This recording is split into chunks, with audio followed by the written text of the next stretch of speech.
నావికాదళ శక్తికి కొత్త అస్త్రం హిమగిరి.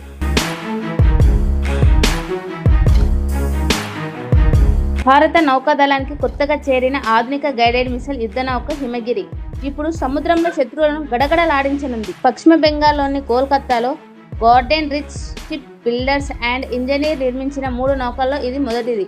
దీనిని తయారు చేయడానికి 21,883 కోట్లకు పైగా ఖర్చు అయింది. దీని పొడవు 149 మీటర్లు. అలాగే దీని బరువు వచ్చేసి 6,670 టన్నులు. ఆధునిక టెక్నాలజీతో రూపొందించిన ఈ యుద్ధ నౌకల్లో బ్రహ్మోస్, బరక్ 8 మిసైళ్లు, అత్యాధునిక రాడార్లు, శత్రు గుర్తింపు వ్యవస్థలు ఉన్నాయి. దేశీయంగా తయారైన ఈ యుద్ధ నౌక భారత నౌకాదళానికి భారీ బలం ఇవ్వనుందని అభిప్రాయాలు వ్యక్తమవుతున్నాయి. తూర్పు సముద్రాలపై భారత్ అభిప్రాయాన్ని పెంచే దిశగా హిమగిరి కీలక పాత్ర పోషించనుంది. ఇలాంటి మరిన్ని ఇంట్రెస్టింగ్ వీడియోస్ కోసం మా ఛానల్ని ఇప్పుడే సబ్స్క్రైబ్ చేసుకోండి.